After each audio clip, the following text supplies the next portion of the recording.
Hi everyone, welcome back to unexplored literature. इस video के अंदर हम डिस्कस करने वाले हैं एडविन बर्ग का एक बहुत ही important essay, a philosophical enquiry into the origin of ideas of the sublime and the beautiful. ये एक बहुत ही इंपॉर्टेंट एसे है और इसके अंदर से ही आपके एग्जाम्स में क्वेश्चंस आने के भी बहुत ज़्यादा चांसेस होते हैं। So watch till the end ताकि आप किसी भी पॉइंट को मिस ना करें। Also if you haven't subscribe the channel please do so. Now let's talk about Edwin Burke. तो इनका बर्थ हुआ था 12 जन 1729 में। इन्होंने पॉलिटिक्स भी ज्वाइन किया। He became a member of British parliament 1766 के अंदर और काफ़ी सालों तक इन्होंने सर्व किया। बहुत ही पावरफुल इनकी स्पीचेस रहती थी, मतलब he was a good leader. और इनको फादर भी माना जाता है मॉडर्न कंजर्वेटिज्म का। कंजर्वेटिव्स कौन होते हैं? कंजर्वेटिव्स वो लोग होते हैं जो किसी भी ऐसा रेडिकल पॉलिटिकल चेंज या फिर रेवोल्यूशन को क्रिटिसाइज करते हैं कि किसी भी तरीके का रेडिकल पॉलिटिकल चेंज या फिर रेवोल्यूशन है जो वो नहीं होना चाहिए सोसाइटी में, उससे हमारे जो एग्जिस्टिंग इंस्टीट्यूशंस हैं, ट्रेडिशंस हैं, उनको हानि होता है। मतलब those are affected by this changes, तो वो नहीं होने चाहिए। फिर बात करते हैं reflections on the revolution in France की। इनकी जो थियरीज हैं उनका कैसे रिफ्लेक्शन दिखता है फ्रेंच रिवोल्यूशन में। तो he criticise the French revolution कि भाई जो फ्रेंच रिवोल्यूशन है वो कितना रेडिकल था, कितना क्योस था वहाँ पे, तो वो उसको क्रिटिसाइज करते हैं in his work reflections on the revolution in France 1790 में। Talking about the main theme of essay, तो जो ये इनका पूरा एसे है वो सबलाइम और ब्यूटीफुल के कॉन्सेप्ट के ऊपर टिका हुआ है। तो ये काफ़ी पुरानी डिबेट है कि what is Sublime, what is beautiful. क्या इन दोनों वर्ड्स को हम साइनोनिमस की तरह यूज़ कर सकते हैं? ठीक है, तो सिनोनिम्स की तरह ये यूज़ हो सकते हैं या फिर दिस आर एंटोनिम्स। एंटोनिम्स होते हैं opposite words and synonyms are the similar words जिनका सेम मीनिंग हो। तो यहाँ पे क्या होता है कि कुछ राइटर्स हैं जो वो इनको ऐसा यूज़ भी कर लेते हैं सिनोनिम्स की तरह, लेकिन जो यहाँ पे बर्ग है, एडविन बर्ग, वो इनको अपोजिट तो नहीं बताते। ही सेज दैट कि डिफरेंट फीलिंग्स हैं जो ये एक इमोशन इवोक कर रही हैं, दैट इज़ डिफरेंट। वो एडविन काफ़ी डिटेल में इस चीज़ को स्टडी करते हैं कि भाई सबलाइम होता क्या है and what are its consequences, मतलब कैसा इंसान फील करता है इन दिस बिहेवियर। तो इनकी जो वर्क्स हैं उनका काफ़ी ज़्यादा इन्फ्लुएंस भी पड़ा बाद के स्कॉलर्स पे, जैसे कि कांत या फिर रोमांटिक्स के जो भी राइटर्स थे उनके ऊपर भी। आपका जो सिलेबस है उसके अंदर कुछ ही पार्ट्स मेंशन किए गए हैं, तो हम पार्ट वाइज जो भी आपके सिलेबस में है उनको डिस्कस करेंगे। तो लास्ट तक बने रहिएगा ताकि आप कोई भी ऐसा पॉइंट मिस ना करें, क्योंकि एक बार अगर आपका जो फ्लो है वो टूट गया, you won't be able to understand that. So जो हमारा फर्स्ट पार्ट है उसका section 7th is in your syllabus, that is of the sublime. अब ये जो वर्ड है सबलाइम, इसका मतलब क्या होता है? सिंपल टर्म्स में बात करें तो सबलाइम रेफर्स टू समथिंग जो कि ऑ इंस्पायरिंग हो, ग्रैंड हो या फिर एक्स्ट्रा ऑर्डिनरी हो, जिसको देख के आपके जो ब्रेन है उसके अंदर अमेजमेंट भी फील हो और फियर भी। मतलब वो इतना बड़ा सा है या फिर मतलब आपको एक्साइटमेंट से भी फील हो रही है उसको देख के और साथ में डर भी लग रहा है, तो उस फीलिंग को बोलते हैं सबलाइम, जब डर और एक्साइटमेंट साथ में लगे। तो इसके साथ आपके वास्टनेस का सेंस हो सकता है, पावर का सेंस हो सकता है, ब्यूटी का या फिर ऑर्डिनरी का एक्सपीरियंस। ये जब सारी चीज़ें होती हैं तब आप ये सबलाइम वाला जो फीलिंग है उसे ऐसा फील करते हैं।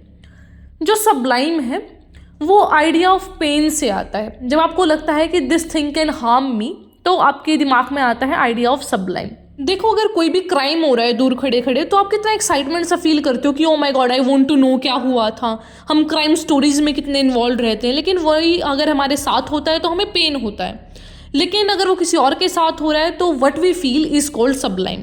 Now the next is section number 18th, that is the recapitulation. मतलब कि यहाँ पे हम क्या करने वाले हैं, पूरा जो पिछला हुआ था पार्ट उसका समराइज वो करते हैं इस वाले पार्ट में, कि ये जो सबलाइम है ना, दैट इज़ अ स्टेट जहाँ पे आपको पेन और डेंजर इमिडिएटली ऐसा फील होता है, लेकिन यहाँ पे आपको डिलाइट भी फील हो सकता है। मतलब ये थोड़ी कंफ्यूजिंग सी फीलिंग है, जब आपको डर भी लग रहा है, थोड़ी थोड़ी ऐसा एक्साइटमेंट भी हो रही है, फिर आपको थोड़ा पेन भी हो रहा है, तो this is a very mixed feeling and ये इमिडिएटली आपको अफेक्ट नहीं करेगा। तो इस फीलिंग को हम क्या बोल सकते हैं, सबलाइम। तो जो डिलाइट है that can arise from potentially painful things is not pleasure. अब देखो क्या फ़र्क बताया इन्होंने। ब्यूटीफुल क्या होता है, जिससे आपको खुशी मिले, प्लेजर मिले, लेकिन जो सबलाइम है वहाँ आपको क्या होता है, कोई प्लेजर नहीं मिलता। प्लेजर मिल सकता है लेकिन साथ में पेन ज़रूर होगा, अकेला प्लेजर नहीं आएगा वहाँ पे। This is the thing. तो यहाँ पे दोबारा से जो एडमंड बर्क है वो एक ही बात बोलते हैं कि भैया मिक्स्ड फीलिंग है ये, इसके साथ आपको पेन भी मिलेगा, लेकिन हम उसको एग्जैक्टली पेन नहीं कह सकते क्योंकि एक्साइटमेंट भी तो मिल रहा है। तो जो वो मिक्स ही हो गया तो वो पेन थोड़ी रहा फिर, तो वो मिक्स्ड फीलिंग है जो जिसका नाम हमने नया दे दिया sublime. Then the next part is part number 2 section 1 of the passion caused by the sublime. कि ये जो सबलाइन वाली फीलिंग है ना वो आपके अंदर एक पैशन को जन्म देती है जो कि बहुत ही मिक्स्ड फीलिंग से आता है और वो रेजिस्ट नहीं कर सकते आप। वो इतना स्ट्रॉन्ग फीलिंग होता है कि वो आपके दिमाग में फिर भर जाता है एंड आप उसके अलावा कुछ और देख ही नहीं पाते हैं। फॉर एग्जाम्पल आपने एक हॉरर मूवी देख लिया तो आपको एक्साइटमेंट भी होता है हॉरर मूवी देखने का, आप उसको बंद भी नहीं कर रहे हैं लेकिन डर भी लग रहा है, और बाद में आपके दिमाग में वो इतना घर कर गया कि you can't even go to the washroom. तो वो सारी जो चीज़ें हैं that comes under the idea of sublime. Now the next is part number 2 section 2 terror.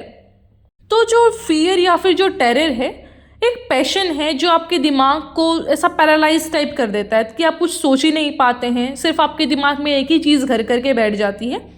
तो यहाँ पे कुछ एग्जाम्पल्स देते हैं ग्रीक और लैटिन वर्ड्स के भी, कि ऐसे कुछ वर्ड्स हैं ग्रीक और लैटिन में जिनका मतलब यही है कि भाई ये फीलिंग ऐसी है जहाँ पे डर भी होगा, एक्साइटमेंट भी होगा, लेकिन स्टिल आप उस चीज़ को करना चाहोगे।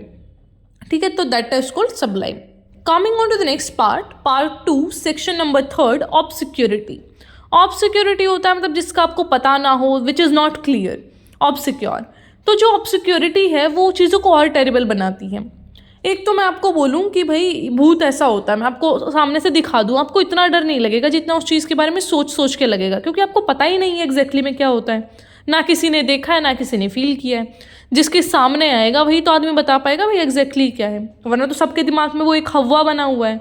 वी कॉल ना कि सिर्फ भय है तो भूत है, समथिंग लाइक दैट वी से इन हिंदी। तो वही चीज़ है कि भाई आपके दिमाग में डर है वो चीज़ का, that's why you are having your own imagination. आपने मूवीज़ देखी हैं कुछ, आपने कुछ पिक्चर्स देखी हैं, कुछ बातें सुनी हैं, तो सारी चीज़ों को मिला के आपने एक करेक्टर बना लिया अपने दिमाग में कि भैया ऐसा दिखने वाला है। ठीक है, तो फिर वो चीज़ आपको दिमाग में जब ये बनाती है तो उससे आपको थोड़ा थोड़ा डर भी लगता है, फिर उसको समझने का, उसको जानने का एक्साइटमेंट भी रहता है। हम कितने एक्साइटेड रहते थे बचपन में भी कि ऐसा कज़न्स के साथ ऐसा हॉरर मूवी देखेंगे, या फिर रात को ना वो एक्सपेरिमेंट करके देखेंगे कुछ, वो कैंडल जला के, I don't remember the name now, वो बैठते थे पूरा, तभी वो काफ़ी रहता था। It was quite popular among children at that time. तो वही चीज़ें हैं कि जिस चीज़ के बारे में आप जानते नहीं ना वो आपको ज़्यादा डर आती हैं, because those things are not clear to you. Next is part 2 section 4 of the difference between clearness and obscurity with regard to the patience. तो यहाँ पे आसान भाषा में कहूँ तो क्या बताने की कोशिश कर रहे हैं वो जो हमारे राइटर हैं, कि भैया एक चीज़ है जिसका आपको परफेक्टली पता है। अब मुझे पता है कि एलिफेंट कैसा होता है, ठीक है, मैंने देख रखा है, मैंने बुक्स में देखा है, या फिर मैंने जू में भी रियल देखा है। ठीक है, तो मुझे पता है, सबको पता है जिसने देखा है कि भाई हाँ हाथी ऐसा होता है। अब एक हमने हाथी नहीं देखा है और कोई हमें कहानी बताए कि भाई इतना बड़ा होता है, तो हम कितना बड़ा उसको इमेजिन कर रहे हैं, जो हमारी इमेजिनेशन है ना वो हमें ज़्यादा डराएगी रेदर देन द रियलिटी, कि भाई ये कैसा सा एनिमल है जो इंसानों से बहुत बड़ा है, उसका इतना वजन होता है, तो हम तो उसको कुछ और ही सोचेंगे, हमारे दिमाग में तो वही भूतों वाली कहानियाँ आएंगी फिर। So that kind of things happens. तो यहाँ पे वो बोलते हैं कि जो आर्ट है ना उसमें, या फिर पेंटिंग है, पेंटिंग में इंसान को इतना जो स्ट्राइकिंग चीज़ है वो नहीं लगता जितना बातों से लगता है।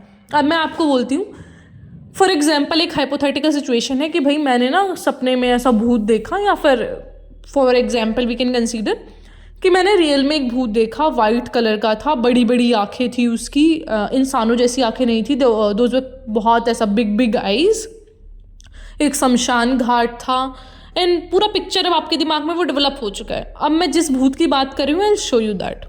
तो देख लो ये थे वो भूत। अब आपने अपने दिमाग में क्या बना लिया था, वो पूरे बड़े बड़े मॉन्स्टर्स, बट दीज आर तो क्यूट घोस्ट। ठीक है, तो अब देखो क्या था डिफरेंस यहाँ पे। मैं सिर्फ ये बताने की कोशिश कर रही हूँ कि जब मैंने डिस्क्रिप्शन दिया तो आपके दिमाग में पूरा इतना मूवी टाइप बन गया कि भाई हवाएं चल रही हैं, सन्नाटा है, दिस काइंड ऑफ थिंग्स। ठीक है, लेकिन this is the real thing what I want to describe. तो जब मेरी बातें हैं वो आपको ज़्यादा डरा रही है rather than what I want to show you. जब मैंने आपको पिक्चर दिखाया तो आपको डर भी नहीं लगा होगा, आपको you would have found this cute. ठीक है, तो वो चीज़ें हैं, पिक्चर और जो वर्बल चीज़ें हैं उनमें काफ़ी फ़र्क होता है, वर्बल चीज़ें ज़्यादा इम्पैक्ट डालती हैं। Then is part 2 section number 5 power, कि जो आइडिया ऑफ सबलाइम है ना वो पावर से भी रिलेटेड है। पावर से कैसे रिलेटेड है कि आपको किसी ने बता दिया कि भाई ये जो भूत होता है ना वो बहुत ताकतवर होता है, मॉन्स्टर है जो बहुत ताकतवर होता है, इसलिए आपको उससे डर लग रहा है। अगर जो मैंने मेरे वाला जो भूत दिखाया मैंने पीछे, आप उससे कभी नहीं डरेंगे, वो आपके सामने भी खड़ा है तो भी you'll not be frighten from that, आप बिल्कुल भी नहीं डरेंगे किसी भी हालत में, वो कुछ भी कर ले आप नहीं डरने वाले हैं। लेकिन आपके दिमाग में जब मैं भूत बोलती हूँ या फिर मॉन्स्टर बोलती हूँ तो इस तरीके की इमेज आई है। And I am really sorry if I am showing you this pictures and you are studying at night, तो pardon me, but whatever, like we have to understand this concept, और आप visual से थोड़ा जल्दी समझ पाएंगे। तो आपके दिमाग में जब एक वर्ड आता है तो उसका पिक्चर आ जाता है, एंड दैट डिपेंड्स कि आपने किस तरीके की कहानियाँ सुनी हैं, क्या आपके दिमाग में पावर है उस चीज़ को लेके, then it's the reason for the terror. ठीक है, तो उनसे रिलेटेड जो पावर्स हैं कि भाई भूत तो ऐसा कर देते हैं, भूत तो उल्टे पाँव से चलते हैं, भूत तो ऐसा इंसान को पकड़ के फेंक देते हैं, तो आपके दिमाग में वो डर है, that's why you are fearing from them. Next is part 2 section 6 privation. Privation का मतलब होता है स्टेट ऑफ लैक या फिर कुछ एब्सेंट है। पहले हमने पावर को डिस्कस किया कि भाई बहुत ज़्यादा स्ट्रेंथ है तो हम डर गए, अब है कि कुछ कमी है, कुछ गायब है। जब भी हम ऐसा गोस्ट की इमेज को इमेजिन करते हैं तो एक पैर नहीं है, एक आँख नहीं है, इस काइंड की पिक्चर्स ऐसा लाइक हमारे दिमाग में आती हैं, एंड आई थिंक हम सबके में आती होंगी, I am not the Elon, because हमें वैसे ही स्टोरीज से फीड किया गया है। जब कार्टून्स भी हम देखते थे तो राक्षस कौन होता था, जिसकी एक आँख बड़ी है, सिर बड़ा है, 5-5 सिर हैं, तो इस काइंड की जो चीज़ें हैं दैट कैन अफेक्ट अस। तो जो सबलाइम वाली चीज़ है वहाँ पे कि ये भी रोल होता है कि या तो सन्नाटा है बिल्कुल तब भी आपको डर लगेगा, ठीक है, कोई अंधेरा अंधेरा है, कोई लाइट नहीं है, तो जब लाइट का एब्सेंस हुआ तो हुआ डार्कनेस। तो जब lack of this light happen then you felt like fear, ऐसा जब आपको लगा कि भाई यहाँ पे तो बहुत अंधेरा है, भूत आ जाएगा। फिर अकेलापन है, साइलेंस है, तो ये जो सारी चीज़ें हैं वो रोल प्ले करती हैं सबलाइम में। Then part 2 section number 7 vastness. पहले हमने बात की कमी की, now we are talking about vastness, कि कुछ चीज़ हद से ज़्यादा है, हद से ज़्यादा लंबा है, हद से ज़्यादा मोटा है, इन द सेंस मॉन्स्टर की मैं बात कर रही हूँ कि हद ऐसा इंसान से ज़्यादा उसका साइज़ है या फिर बहुत वास्ट है। ठीक है, तो इस टाइप की जो चीज़ें हैं वो भी आपको अफेक्ट करती हैं, and that arise this feeling of sublime. Then the next part is part 2 section 8 infinity, कि कुछ इतना है कि वो ख़त्म ही नहीं होने पे आ रहा, वो इनफाइनाइट है, तो उससे भी फिर आपको डर लगेगा। Last section is part 3 section number 27, तो ये है the sublime and the beautiful compared. ये बहुत इंपॉर्टेंट क्वेश्चन है, मैंने ये इंपॉर्टेंट क्वेश्चन वाली वीडियो में भी डाला है, इसको बड़ा ध्यान से सुनिएगा। सबलाइम का मतलब मैंने आपको पूरी वीडियो में कवर करवाया कि भाई किसी को देख के आपको डर भी लग रहा है, एक्साइटमेंट भी हो रही है, तो ये जो मिक्स्ड फीलिंग है वो हो गई सबलाइम। लेकिन किसी चीज़ को देख के आपको खुशी हो रही है, कोई डर नहीं लग रहा है आपको, दैट इज़ ब्यूटीफुल, बहुत आसान है। ठीक है, यहाँ पे जो बर्क है वो बोलते हैं कि जो ब्यूटीफुल थिंग्स हैं वो छोटी होती हैं, उनका एक डायमेंशन होता है, वो स्मूथ होती हैं, लाइट होता है उनमें, डेलिकेट होती हैं, लेकिन जो सबलाइम है वो बहुत बड़ा होता है, रफ होता है, रग्ड होता है, डार्क, ग्लूमी, मैसिव। ये सारे एडजेक्टिव याद कर जाना और लिख देना पेन पेपर में। So you have to learn this adjectives and you have to also present some critics. ये वीडियो बहुत लंबा हो गया था, that's why I didn't edit this critics है। I'll try to provide if I can read some of them, तो मैं आपको वो प्रोवाइड करा दूंगी आज रात तक। Alright, so this was all about the video. I hope आपको ये समझ आया होगा। कोई क्वेश्चन है तो पूछ लीजिएगा, और किसी भी टॉपिक पे अगर आपको वीडियो चाहिए वो भी बता दीजिएगा, I will cover that. So I will meet you the next video, till then take care, stay happy, stay healthy, and also comment your college down कि आप कौन से कॉलेज से हैं। Alright, so I will meet you the next video.